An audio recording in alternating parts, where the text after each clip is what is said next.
नमस्कार, आप देख रहे हैं राष्ट्र प्रथम और मैं हूं आपके साथ में शोभित पाठक।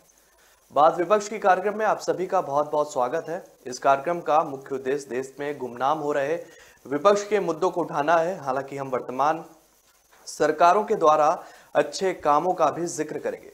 इस कार्यक्रम में हम समय समय पर कुछ मेहमानों को भी शामिल करते रहेंगे। आपको बता दें कि देश में कई ऐसे मजबूत मुद्दे हैं जिन पर आज बात होना बंद हो गई है या फिर उन मुद्दों पर बात ना के बराबर होती है। विपक्षी सरकारों का अपना एक अलग तंज है और वो तंज ये है कि हमारी आवाज को दबाया जा रहा है। अब ऐसे में सवाल ये उठता है कि क्या वास्तव में उनकी आवाज को दबाया जा रहा है?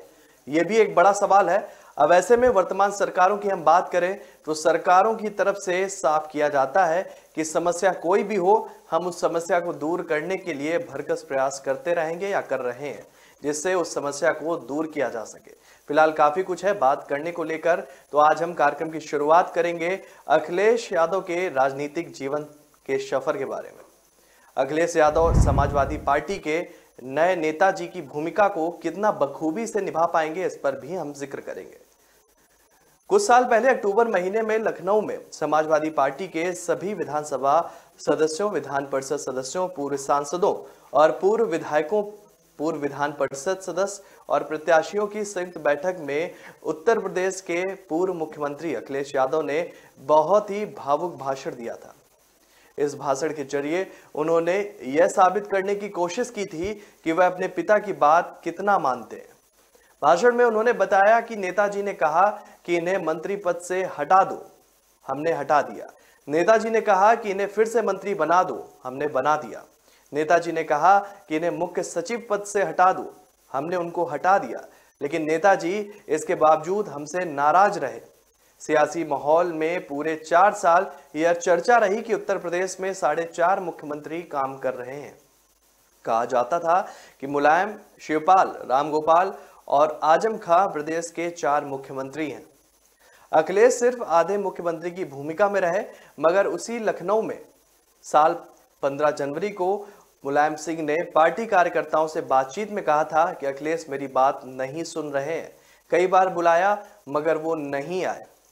आखिर 2012 में मात्र 38 साल की उम्र में प्रदेश की सत्ता पर काबिज होने वाले अखिलेश के व्यक्तित्व और राजनीति में 2017 विधानसभा चुनाव के पहले इतना बड़ा परिवर्तन कैसे आ गया, ये भी सवाल बन गया था। कैसे 6 महीने पहले हर छोटे बड़े फैसले के लिए पिता और चाचा के आदेश का इंतजार करने वाले अखिलेश ने पार्टी की राष्ट्रीय कार्यकारिणी की बैठक बुलाकर पिता को राष्ट्रीय अध्यक्ष के पद से हटा दिया था और खुद राष्ट्रीय अध्यक्ष बन बैठे थे। इसके अलावा चाचा शिवपाल को भी उन्होंने पद से हटा दिया था। मीडिया समेत सियासी हलकों में इस बात की चर्चा होने लगी कि कैसे एक आज्ञाकारी बेटा औरंगजेब में तब्दील हो गया। यही नहीं, पिता के विरोध के बावजूद भी अखिलेश ने पार्टी और कांग्रेस पार्टी से गठबंधन का फैसला अपने दम पर कर लिया था। कहावत है कि राजनीति में फैसले आपकी ताकत दिखाते हैं। उस साल अक्टूबर के बाद से अखिलेश ने जिस तरह के फैसले लिए, उनसे उनकी छवि पूरी तरीके से बदल गई थी। जानकार बताते हैं कि इससे पहले अखिलेश ने देश के सबसे बड़े सूबे के मुख्यमंत्री तो वो बन गए थे, पर लगते नहीं थे। अपनी पार्टी और प्रशासन में जो उनका प्रभाव होना चाहिए था वो नहीं दिखाई पड़ा था।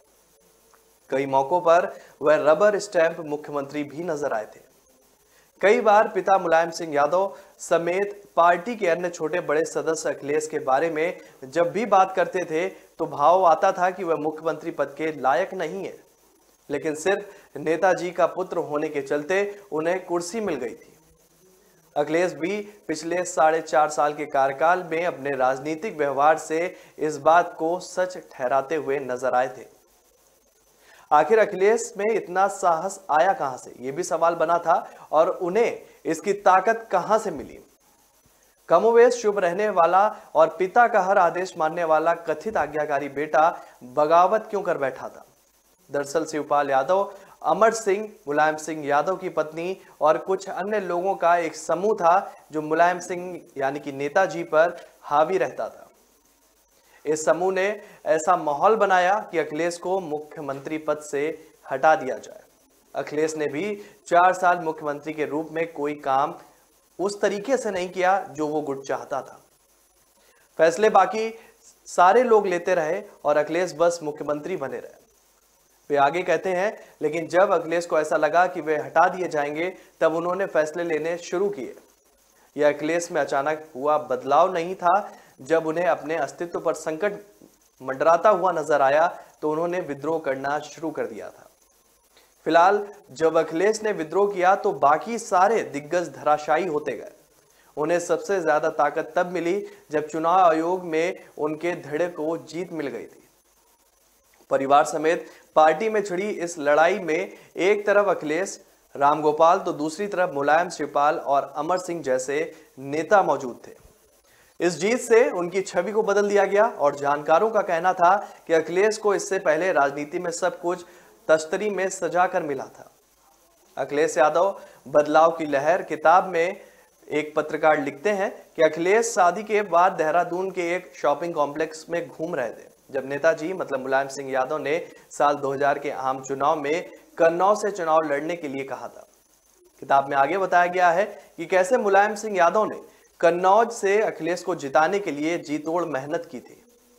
अखिलेश ये बात खुले दिल से स्वीकार करते हैं कि वे राजनीति के शुरुआती दिनों में प्रभावशाली वक्ता नहीं थे।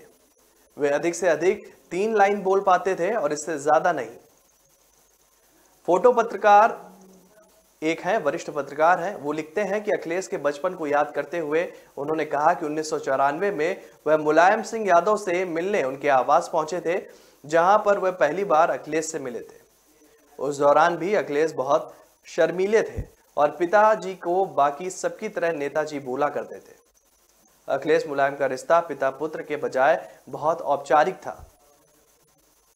अखिलेश पहले किसी भी काम में आगे बढ़कर हिस्सा नहीं लेते थे।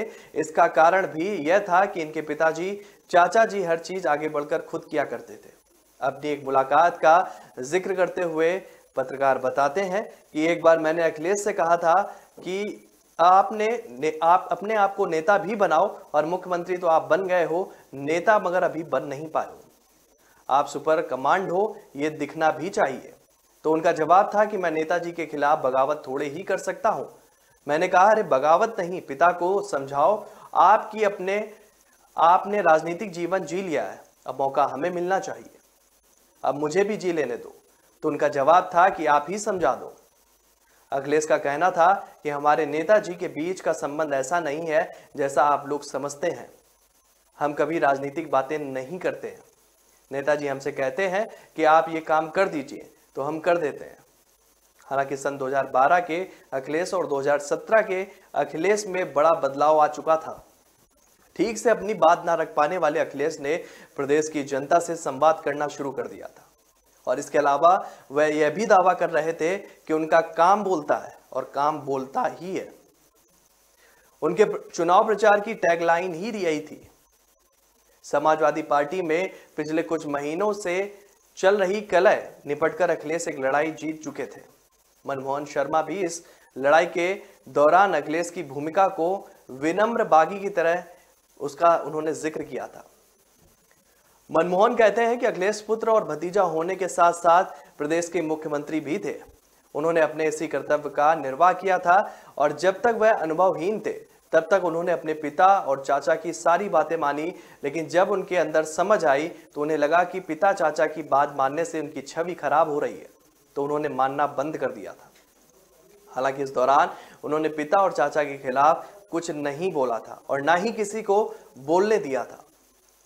साथ ही उन्होंने प्रदेश की जनता को किया गया वादा भी पूरा करने की कोशिश की थी। हालांकि अगर उत्तर प्रदेश के मुख्यमंत्री के रूप में उनका कार्यकाल देखा जाए तो वह खुद को बेहतर मुख्यमंत्री साबित करने में नाकाम रहे थे। उस समय प्रदेश में इस दौरान कानून व्यवस्था को लेकर लगातार हंगामा होता देखा गया था, लेकिन चुनाव से ठीक पहले उन्होंने अपनी छवि विकास करने वाले एक नेता के रूप में बनाने की कोशिश की थी।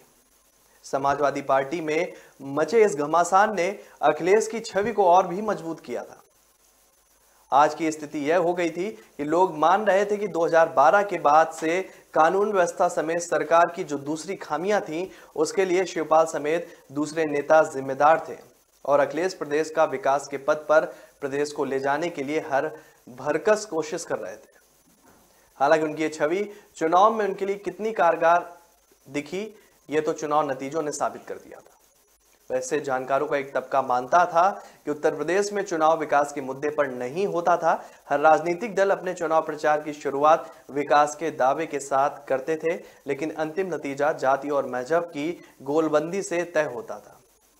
अखिलेश यादव का एक भाषण है जिसे वो जो है बड़ी सहजता से रखते हुए नजर आ रहे हैं। देखिए आप भी। हम कश्मीर के लिए क्या हम नहीं हैं? क्या कश्मीर को हम नहीं चाहते? क्या हमारे देश का कश्मीर नहीं है क्या? मैं जानना चाहता हूं। स्पीकर सर ये बोलते हैं कि 70 साल में कुछ नहीं हुआ। मैं आपसे जानना चाहता हूं कि 11 साल तो आप अपने क्यों नहीं गिनते हो? अरे 70 साल बदलो। अब हाँ, वो तो मुझे लगता है कौन कौन कंफ्यूज हुआ है। कंफ्यूज तो बहुत पूरा देश कर रहे हो, और कंफ्यूज इसलिए कर रहे हो कि जब से ये लोकसभा सत्र शुरू हुआ है आपने देश के 20 करोड़ लोगों के लिए काम किया है, अभी 110 करोड़ लोगों के लिए काम आपने नहीं किया है। अभी तक स्पीकर महोदय 20 करोड़ लोगों के लिए काम कर रहे हैं। और मैं जानना चाहता हूं 11 साल अपने गिनिए। और पाक ऑक्युपाइड कश्मीर, मेरा सवाल है स्पीकर महोदय सरकार से कि क्या पाक ऑक्युपाइड कश्मीर किसका हिस्सा है? ये सरकार बताए, ये सरकार बताए।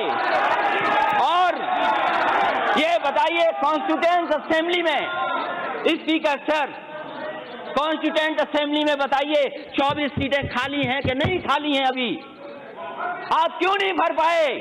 आपसे नहीं सुनना चाहता हूं कौन भर पाएगा। आप नहीं भर पाओगे। अगर भरने का भरोसा कोई दिला सकता है तो देश के होम मिनिस्टर दिला सकते हैं। आप हिसाब दिला दीजिए हमें भरोसा कि पाक ऑक्युपाइड कश्मीर भारत का है और जो 24 सीटें खाली हैं वो भी भारत की हैं। तो आपने देखा ये दृश्य उस समय का है जब अखिलेश ने बेबाकी से अपनी बात रखी थी सदन के पटल पर, और जो है भारतीय जनता पार्टी की कुछ नीतियों पर सवाल खड़े कर दिए थे। ये उनका बेबाक अंदाज था और अपने आप को उन्होंने प्रौढ़ नेता के तौर पर सदन पर स्थापित कर लिया था। अखिलेश पहली लड़ाई जीत चुके थे, यह उनकी बड़ी लड़ाई सफलता थी, लेकिन यह सिर्फ सैद्धांतिक थी। असली चुनौती उनके सामने चुनाव की थी। अखिलेश के सितारे उन दिनों बुलंदी पर थे, उनका हर दांव सटीक पड़ रहा था। मुख्यमंत्री के रूप में युवाओं को जोड़ने की उनकी शैली और कांग्रेस के साथ गठबंधन ने उन्हें फिर से लड़ाई में ला दिया था। कांग्रेस के साथ गठबंधन के बाद विश्लेषक अखिलेश में मुलायम सिंह की छवि भी देख रहे थे। उनका कहना था कि मुलायम सिंह अपनी ताकत को पहचानने में माहिर रहे हैं। कांग्रेस के साथ गठबंधन करके अखिलेश ने साबित कर दिया था कि उन्होंने अपने पिता से राजनीति का यह दांव अब सीख लिया है। एक वरिष्ठ पत्रकार कहते हैं कि इस गठबंधन को हम अखिलेश का मास्टर स्ट्रोक कह सकते थे। इस गठबंधन के बाद प्रदेश के मुस्लिम मतदाताओं के सामने विकल्प चुनने की आसानी भी हो गई थी। यह ऐसा वोट बैंक था जिस पर भाजपा छोड़कर बाकी सभी की निगाहें थी। हालांकि प्रधान कहते हैं कि अखिलेश ने पिता से सिर्फ राजनीतिक दांवपेच ही नहीं, एक बुरी आदत भी सीखी थी। मुलायम की तरह अखिलेश के इर्द गिर्द चाटुकारों की एक फौज रहती थी और लंबे रेस का घोड़ा बनने के लिए अखिलेश को इनसे थोड़ी दूरी बरतनी चाहिए थी। तो लगातार जिस तरीके से अखिलेश यादव का शुरुआती जीवन शुरू हुआ, उन्होंने अपने आप को मजबूत किया और मजबूत पैठ बनाई उत्तर प्रदेश सरकार में, और अपनी छवि को भी जो है काफी बदला उन्होंने। और आज के और उस जमाने के अखिलेश में जवान जो है समय का बहुत बड़ा फेर है।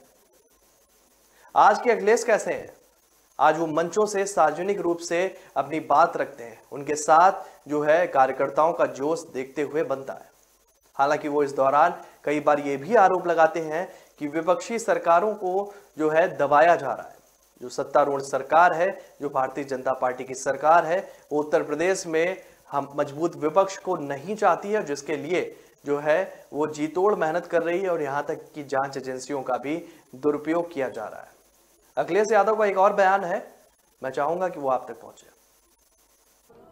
वहां पर भारतीय जनता पार्टी का सफाया हो जाएगा।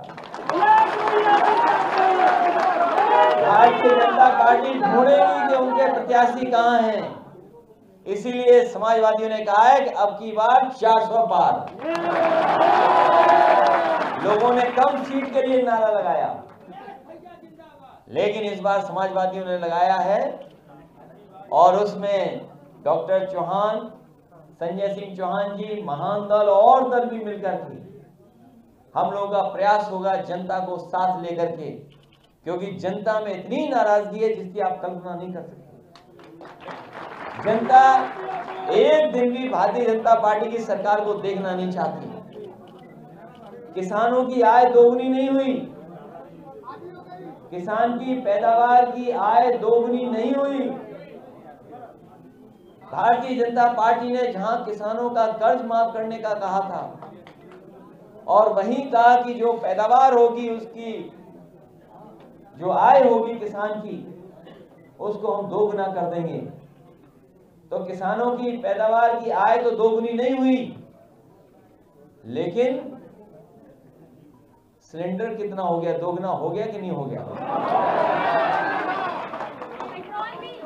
रसोई गैस का सिलेंडर की कीमत हमारी बहन बता रही है, क्योंकि इन्हें घर देखना पड़ता है।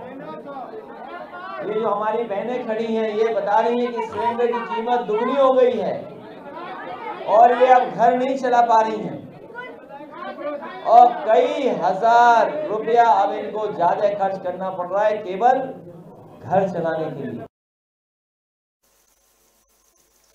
तो लगातार देख सकते हैं कि महंगाई को लेकर भी अखिलेश यादव प्रेस कॉन्फ्रेंस के माध्यम से भारतीय जनता पार्टी पर निशाना साधते रहते हैं। उनका अंदाज अब बेबाकी वाला हो गया है। वो अपनी बात को मजबूती के साथ रखते हैं। समय के साथ और उम्र के साथ में उनके पास में राजनीतिक दांवपेच भी आ गए। लगातार आज उत्तर प्रदेश की अगर हम बात करते हैं तो समाजवादी पार्टी का जो है मजबूत विपक्ष के तौर पर पहचान रखती है उत्तर प्रदेश के अंदर और लगातार आने वाले समय यानी कि 2024 के लोकसभा चुनाव के लिए जी तोड़ मेहनत कर रही है।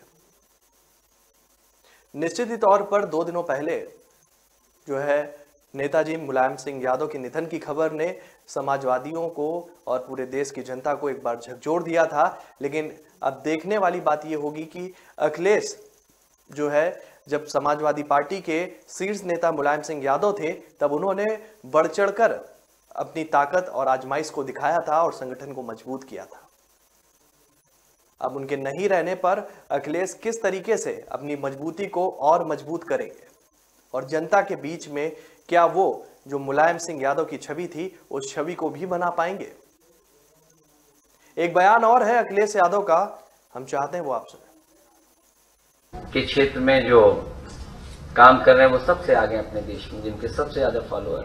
फेसबुक के इस इनिशिएटिव से बहुत सारे हमारे एसएमईज लोग जुड़ रहे हैं, उनको एक प्लेटफॉर्म मिल रहा है। केवल अपने इलाके के आसपास ही नहीं बल्कि प्रदेश और देश और दुनिया के बीच में पहुंचाने का काम कर रहे हैं।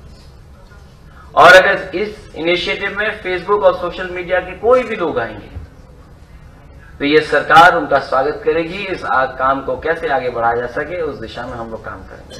तो अगर हम मार्केटिंग, ब्रांडिंग और उस जमाने के साथ चल सकें, क्योंकि जमाना बदल रहा है और जो जमाना बदल रहा है उसमें अगर हम नहीं बदलेंगे तो हम बहुत पीछे छूट जाएंगे। अगर हम पीछे मुड़ करके आगे दौड़ना चाहें तो हम समझते हैं वो रेस हम पूरी नहीं कर सकते। तो समय समय के साथ में अखिलेश के अंदर बदलाव भी देखा गया और आज वो बदलाव एक मजबूत चट्टान की तरह देखा जा सकता है, जिसे समाजवादी कार्यकर्ताओं का भरपूर सहयोग भी मिल रहा है, भरपूर प्यार भी मिल रहा है। जो राजनीतिक जानकार हैं वो अखिलेश के अंदर मुलायम सिंह की भी छवि को अब देखने लगे हैं और उन्हें लगता है कि अखिलेश यादव वो नेता है जो अपने आप को अपने विचारों से और अपने संघर्षों से समाजवाद को फिर से मजबूत स्थिति में उत्तर प्रदेश के अंदर खड़े कर पाएंगे। हालांकि उस दौर की भी हम बात करना चाहेंगे जब अखिलेश यादव मुख्यमंत्री पद पर थे। उनके ऊपर यह भी आरोप लगाया गया विपक्षी सरकार के द्वारा कि मुख्यमंत्री रहते हुए उत्तर प्रदेश में कानून व्यवस्था जो है उसका समय समय पर विघटन होता चला जा रहा है। समय समय पर वो खत्म होती चली जा रही, और जितनी मजबूती के साथ कानून व्यवस्था को काम करना चाहिए था, वो नेताओं के इशारों पर कहीं ना कहीं अपने फैसलों को लेने के लिए मजबूर थे। ये भी आरोप लगा अखिलेश यादव के ऊपर। अखिलेश यादव लगातार अपने आप को मजबूत करते हुए आगे चढ़े, और अब की बार विधानसभा चुनाव में जो है उनकी पार्टी ने दूसरी बड़ी पार्टी बनकर उभरी उत्तर प्रदेश के अंदर, और लगातार मजबूत विपक्ष की भूमिका को निभा रही है। अखिलेश को लगता है कि 2024 में विपक्ष को एक साथ लाने की जो है कोशिश में भी वो लगे हुए हैं, क्योंकि कुछ दिनों पहले उन्हें नीतीश कुमार के साथ देखा गया था और उन्होंने इस बात का आश्वासन दिया था नीतीश कुमार को कि विपक्ष को आप जोड़ने की कवायद शुरू करिए, हम आपके साथ हैं। क्योंकि ममता बनर्जी का वो दौर भी हमने देखा था जब विधानसभा चुनाव में अखिलेश के लिए चुनाव प्रचार के लिए ममता बनर्जी पश्चिम बंगाल से उत्तर प्रदेश की सरजमी पर आई थी और अखिलेश यादव के हक में चुनाव का बिगुल फूका था और लोगों से समाजवादी पार्टी के लिए वोट भी मांगा था। रणनीति जानकार मानते हैं कि अखिलेश के अंदर वो गुण है जो वो विपक्ष की एकता को मजबूत कर सकते हैं। और निश्चित ही तौर पर जिस तरीके से आज समय चल रहा है, जिस तरीके से समय जिस गति से भाग रहा है, विपक्ष की भूमिका को मजबूत होना ही पड़ेगा, नहीं तो भारतीय जनता पार्टी का जो रथ है वो नहीं रुक पाएगा, ऐसा विपक्षी सरकारों का मानना है। अखिलेश यादव से जुड़ा हुआ एक बयान और भी है, उसको भी आप सुनिए। की घटना का जिक्र करें जो गाजीपुर में हुई है, अगर प्रशासन चाहता, और स्वाभाविक है कि प्रधानमंत्री जी का कार्यक्रम रहा होगा, तो सभी इंटेलिजेंस एजेंसीज और सभी की जानकारी में रहा होगा कि कौन सा प्रदर्शन, कौन सा धरना कहां हो रहा है, कहां लोग इकट्ठे हो सकते हैं। लेकिन सरकार के वजह से, प्रशासन की वजह से इतना बड़ा घटना घटी है। और घटना इसलिए घटी है क्योंकि मुख्यमंत्री जी की भाषा सोचिए, वो सदन में हो, मंच पर हो, उनकी एक ही भाषा है और भाषा यह है कि ठोक दो। तो कभी पुलिस को नहीं समझ में आता है कि उन्हें किसे ठोकना है और कभी जनता को नहीं समझ में आता कि किसे ठोकना है। और अभी हमें जानकारी हुई है कि कानून व्यवस्था को ठीक करने के लिए नियम हो या यम हो, उसका सहारा लीजिए। नियम तो हमें समझ में आते हैं कि अगर बंदिशें हों,